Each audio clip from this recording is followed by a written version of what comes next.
What is up? It's your boy, back from the shadow realm of writing exams back to back for like 2 to 3 months. Right, so basically, last video was about politics. We're doing the exact same thing today. I have a bit of pharyngitis, so I'm going to try and keep everything short. However, you've got to remember one thing. I'm a dog. I'm on 12 Vicodins smoking on Scooby-Doo dick. We smoking Sequoia Banshee boogers. We snorting that good Buffalo Soldier Tamarind Jordanian jibbies. They must have amnesia. They forgot that I'm him. Alright, so last video it kind of ended with a plea to people who didn't vote to actually get out and express political opinion. Today is going to be more educational. We're going to try and focus a little bit more on what schools should have taught us, right? Because it did a woeful job of preparing us to be actually responsible citizens who investigate the political parties and who actually understand what we're voting for, okay? So what I'm going to try to do today is I'm going to try and educate you on what left means, what right means, what authoritarian means, and what libertarian means. Basically, I'm going to try and explain the political compass, and I'm going to explain how to use it, because most people don't understand how to use the political compass, okay? So we're going to start off by explaining what right and left are, okay? So the right wing essentially believes in individualism, individual rights and freedoms. It believes in private property. It tends to have its opinions deeply rooted in the individual citizen. It believes that every single person has a right to attain their own individual potential, right? Taken to its extremes, you get like the great man theory, which is entirely false, but when it is done in moderation, hint, this is kind of what's going to be shown for every single quadrant of the political compass. When done in moderation, it is particularly useful because sometimes you do need to have a system that enables those who have a particular gift to excel. For example, you'll need a system that will allow a mechanic to be able to actually achieve their education based on their merit, right? The right is very meritocracy, okay? It believes in the fact that if you chase your ambitions and you have the ability to secure those ambitions, then you are deserving of the fruit of your labor, okay? The left wing, however, tends to believe in equality. It tends to believe in equity. It tends to have this opinion that everyone's labor should be pooled together and everyone gets an equal cut of everyone's labor. In its extremes, that's what it is, right? This can mean that we have people that are living off the welfare state who don't meaningfully contribute in any form of economic activity or any jobs, who don't take care of people who just do nothing, but they still get a cut of labor, right? It also does mean that we have a strong social safety net for when things are going bad for people who want to contribute, right? The left takes care of people, the right does not. The right has a very sink or swim mentality. The left has a, look, everyone deserves a floaty, okay? Now we're going to discuss what authoritarianism and what libertarianism is, okay? So we got authoritarian, right? Basically, it just means having a big government, a government that is deeply invested in social, economic, and wealth policies of a nation, right? It means that you have strong regulation. It means you have big government. The idea is the government is going to be saying, hey, listen, corporations, we have strict laws to enforce that will limit your actions, okay? Now we have libertarian, right? And libertarian tends to be very hands-off. It tends to have the opinion of, we're not really going to get involved. Everything will sort of sort itself out, right? Sometimes the authoritarian is right. Currently, we do need a little bit more authoritarianism in government, specifically when it comes to regulating multinational corporations. That's what we do need in governments around the world a little bit more now, because we've had about 30 to 40 years of libertarianism in which we have been giving corporations and billionaires massive tax cuts. We've kind of been saying, let's see where the system goes, and we've reached a point at which we've seen that the end result is not what we want as a people, okay? Again, in a different context, libertarian is extraordinarily useful. We would not have the internet. without libertarianism. We would not have half of the amazing, you wouldn't have your iPhone, you wouldn't have your tablet, you wouldn't have most of the technological process that you're using to actually acquire this information right now, you would not have without libertarianism. So it is useful within its own context, okay? Here my homeboys are going to describe what these values are, okay? It basically means that, hey, we are a nation that needs to reclaim our history, reclaim our past. We need to have a sense of national pride. It tends to be very big government. It tends to try and regulate things, but regulate and maintain a hierarchy. So the regulation differs. The intent of the regulation differs from left to right, right? So on the right side, you're effectively saying, hey, listen, we are trying to maintain whatever hierarchy we currently have, whether that be a corporatocracy, it doesn't matter, right? That is the idea on the right hand. It's like we're trying to maintain what we currently have, okay? It's trying to prevent some kind of change, right? Sometimes it's a good thing. Sometimes you need a party that cares very much about your history because you can learn mistakes from history. Again, there's a big difference between patriotism and nationalism. Patriotism says, I love my country, but I'm going to beat it until it learns its lesson. Whereas nationalism says, I love my country, it's the best in the world. What do you mean there's something wrong? I'm going to shoot you. Okay? Now, on the far end of the right wing, you get nationalism. On the more moderate end of the right wing, you get patriotism. However, there's a rapid rise of the extreme right and the extreme left right now due to the failings of the center because they're being idiots. But we're going to get to that towards the end, okay? Examples of a extreme right-wing political party or political regime would be the apartheid government, right? The apartheid government, textbook authoritarianism, right? Textbook authoritarianism and textbook right-wing, right? Less so authoritarian, more right-wing. There's another example that I can give so that people kind of get a real idea of what I'm trying to discuss. Another example of the right wing is Julius Malema, okay? His rhetoric is very right-wing. What he says and what he wants to do is right-wing. He just camouflages himself with the red berets. He's trying to make himself look like a socialist.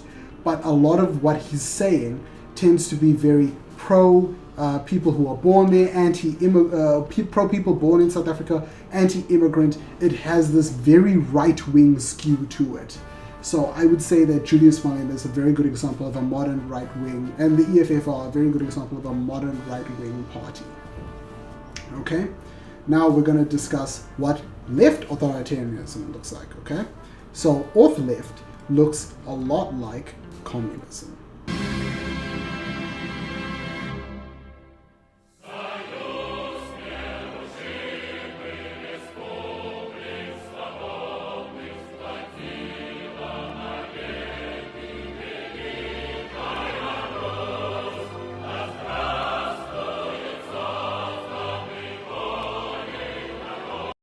I'm just kidding. But it tends to believe in redistribution of wealth, right? So it uses its big government to tax corporations and regulate them more in order to take that and basically say, hey, we're giving out money to everyone else now, to your workers, okay? Now, this can happen in one of two ways. One, I'm increasing your taxes, so you have two choices. You can either pay me the tax and I'm gonna make sure that everyone gets by, or two, you pay your workers more. See, it kind of works that way. However, there's another method, which is we are going to strictly regulate you. We're going to prevent monopolies from forming. It tends to be very pro-worker, pro-union. However, in its extreme form, what you need to understand about the left wing is the left wing tends to be very anti-culture and anti-history in its extreme forms, right? If you look at the USSR during their rise and during their reign during the 40s through like the 90s, what you saw within the USSR was a massive crush of any dissenting opinion within the USSR. What most people don't realize in the Western world is there's actually an Eastern church that was about as big as the Catholic Church, right? That church is muted now because of what Lenin and Stalin and Gorbachev did, right? They crushed the church because the church had massive protests against Leninism and it had massive protests against Stalinism. So there were so many Christian martyrs that were made. That is like the extreme left wing. Remember, so this is like an easy way to sum up the left and the right wing from a philosophical perspective. On the right wing, we have a very pro nostalgia. It tends to appeal to you. Remember when everything was cheesy? Remember when everything was great? You know, oh, it's time to go back to the 50s, boy. But the left wing tends to have a very nihilistic take on history, where they will look at rising monarchies, falling and rising again and again, and they look at this inequality that tends to crop up again and again and again and again in society. Okay, that's what the left wing tends to stand for. They tend to say, hey, look, in history, we've seen this story play out over and over again, and we kind of want to change it so that we can kind of gridlock everyone in equality. The fun thing about authoritarianism is that on both sides of authoritarianism, if you go far enough, you end up at fascism. Whether it's left wing, whether it's right wing.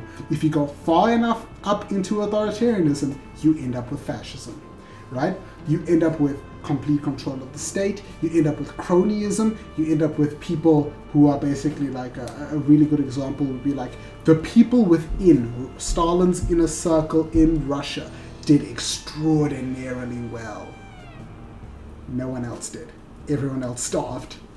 If you look at Hitler in Nazi Germany, they did amazing for the Aryan population. Or even if you look at it in South Africa, again, South Africa, excellent example, apartheid government. Everyone in white communities was living in peak economic times in South Africa. But that was 1% of the population. Everyone else was suffering, and they didn't even bother to do a census until they were overthrown. So it's a very good example of being able to look at history and say, if you go too far into authoritarianism, you end up with corruption, you end up with cronyism, you end up with power being gate-kept into a few hands. I'm sure this won't repeat when we look at libertarianism. Okay, now we're going to move on to liberite. These are your Sigma males, these are your Patrick Batemans, these are your people who trade on Wall Street bets constantly. These are the people who believe that they are constantly one life hack away from discovering the secrets to the universe. However, they're mostly retarded. Okay? I'm just going to be completely honest with you. They're mostly idiotic. Okay? These people are your money makers. These are the people who tend to be, hey, no regulation, but we're going to make money. And a really good example, like a phrase to sum up lib-right, is F you, I got mine, right? So it's low regulation, it's pro-individualist, and a really good way of explaining like what lib-right and lib-left are like. Both lib-right and lib-left support LGBTQIA, right? Very confusing because a lot of the rhetoric that we get taught is that right-wing is opposed to it, right? But lib-right is different because lib-right says, I can make money off of you. Therefore, we can work with this, bro. You can make money. We can make money. And that is mostly what lib-right cares about. They tend to care mostly about pursuing capital, pursuing wealth. They love money. They love money. Right? Now we're going to move on to lib-left. Lib-left are the artsy-fartsy dreamers with their heads in the clouds. And their central philosophy is, hey, you know what? If we completely equalized everything in society tomorrow, no one would want to like get ahead or do one over on their neighbor. We just kind of stay in a completely equal society. If I had to explain lib-left, they're kind of like they come across as very head in the clouds, dreamer-esque. They're also a bit of they're kind of cucks because they let systems of modern monarchy, so like corporatism, oligarchy, They allow these systems to come into place by having their hands off of the wheel, because they simply believe that no one will want to take advantage of the people around them. And I think that's a bit naive. That's very, very naive. A really good way to explain lib left is kind of it's kumbaya. We all hold hands. We all live in a massive polycule. That's like a really extreme example of lib left. Liberal left is particularly just disappointing. They're very disappointing. But they have the right idea. They have the right goal. Unfortunately, they tend to be very idealistic and tend to fall asleep at the wheel. Okay? So now, what I want to explain is the myth of the center. Okay? The center doesn't exist, right? In every single country around the world, the center is not a fixed point. It is not a meeting of these ideologies, right? The center just happens to be wherever your country falls. And with an election, what you need to start looking at when you're doing research into political parties is you need to be able to say, hey, I want the country to move in this, that, or that direction, right?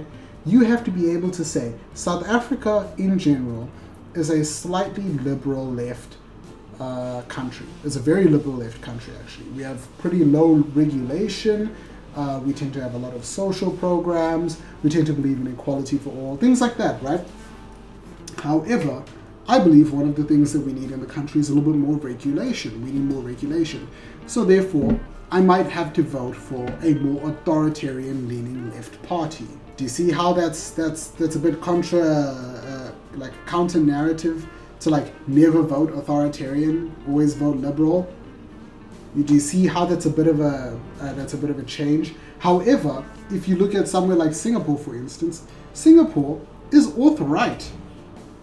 And Singapore's government works really well. So it's not about being able to say, oh, this position is correct and all of the opinions of this position are correct. No, you have to be able to say, at a particular moment in time, I need my country to move in this, that, or that direction. And that is completely for you to decide. Okay? And this entire time, we have been discussing rhetoric. Okay? Now we're moving on to policy. Now, I'm going to use the example of American politics, because most of you follow American politics and not South African politics, and I don't blame you, because it's very difficult to follow South African politics because it doesn't get spoken about as much on TikTok or social media or whatever. I'm just going to do a bit of American politics to show you where they actually fall. So America as a society, on its coast, in its metropolitans, is a liberal left society. Towards the center of the country, it's very, very authoritarian right. Now, and towards the top, towards the corporate end, it tends to be very lib-right, okay? The entire country of America's politics and politicians, with the exception of outsiders to the DNC and the GOP, fall within auth-right, the very bottom of auth-right. So, based on the policy that they enact when they're in power, okay? This is something that we, as a people who are voting, as a voter base, this is something that we need to take responsibility for, because we vote on policy and on rhetoric, and we do not vote based on action. That is something that we need to fundamentally change, okay? Right?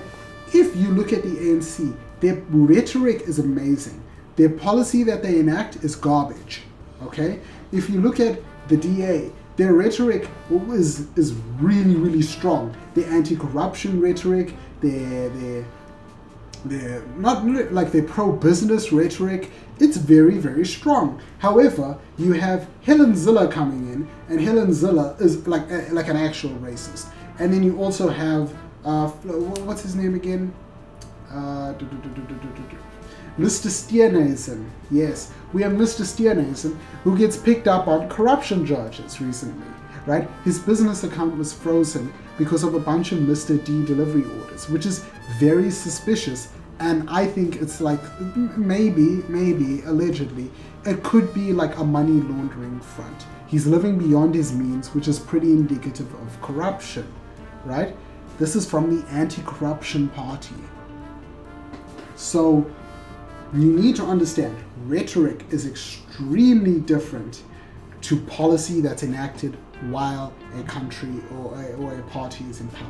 And you need to be able to look at a party that has a decent track record, and you need to be able to identify whether or not that party has a good policy whenever they've been in power, and you need to be able to see whether it matches their rhetoric, okay?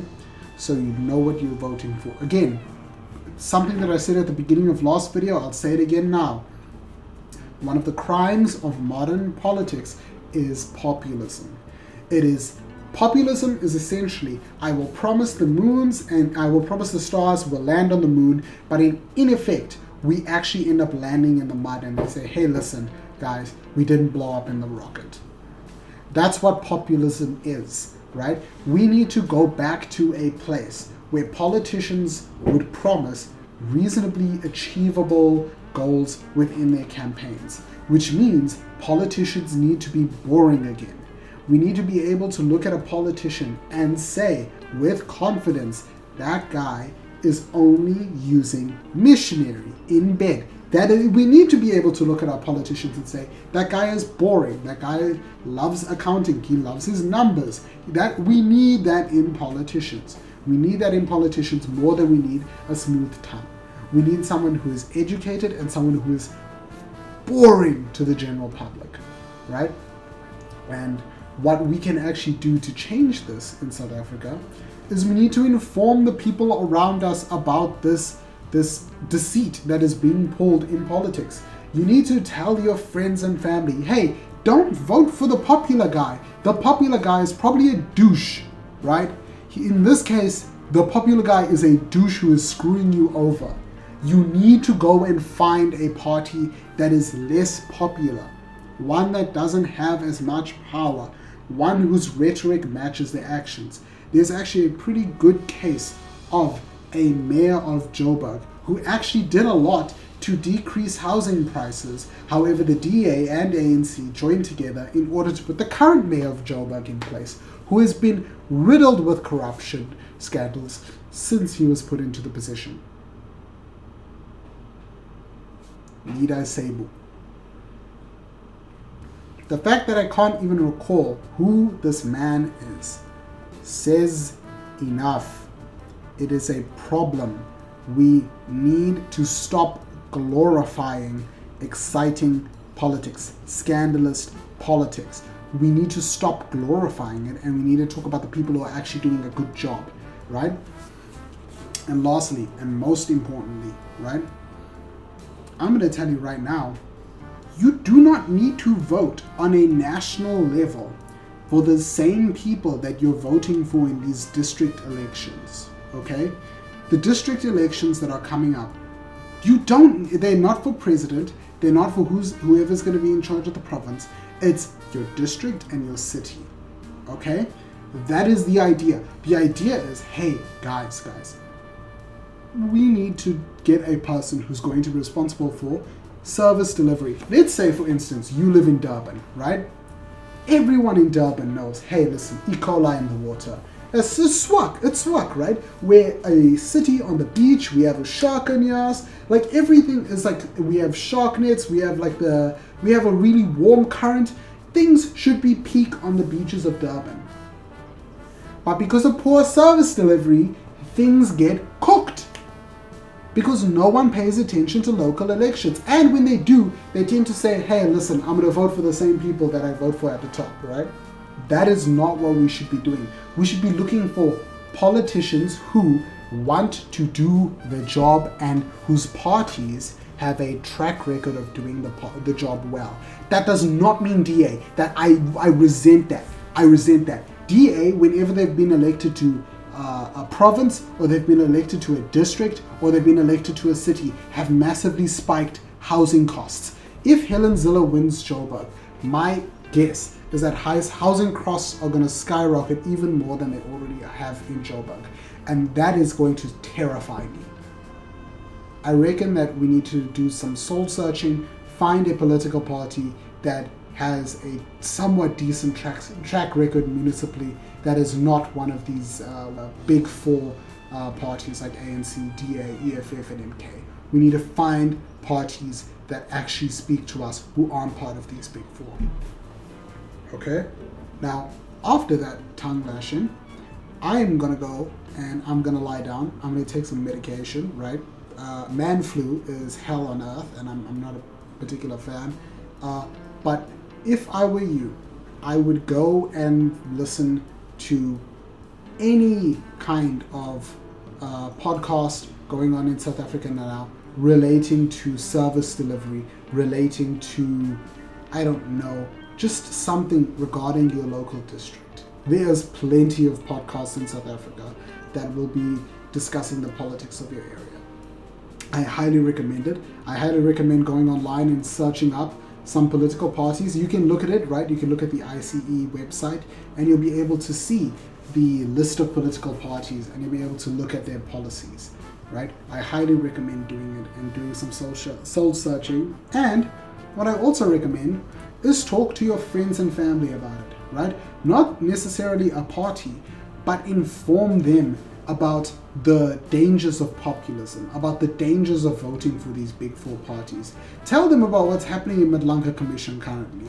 Tell them that, hey, listen, all of these people in power are embroiled in corruption scandals. All of them, which means that, hey guys, it's time to finally vote for people who aren't related to the people who are in power now. You need to tell your parents, you need to tell your siblings, you need to be able to tell people and get out there, right?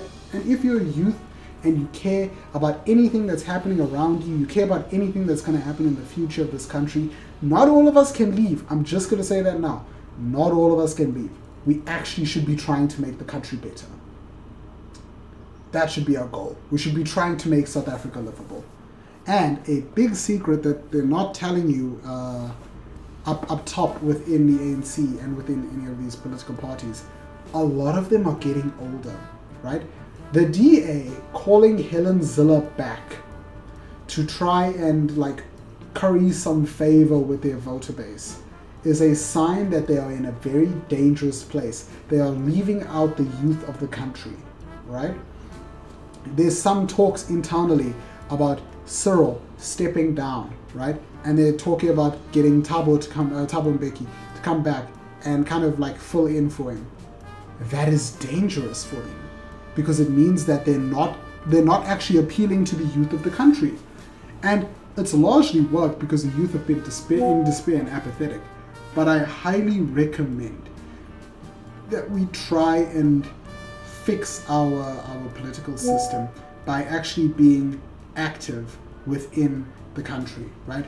It doesn't necessarily mean protesting, it just means getting in the voting line and voting, okay?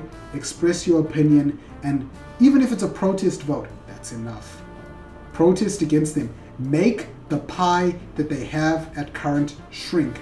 They only have at current, let's see, it's about a quarter of the population of South Africa at current are actually voting. That is so little. If the youth of this country mobilized to the voting booth, we could easily overtake the old voting bloc. And we could demonstrate that what is happening in government at current is unacceptable. I highly recommend it, and I reckon that if we put our backs into it, we can actually make this country a better place. So yeah, that's my take.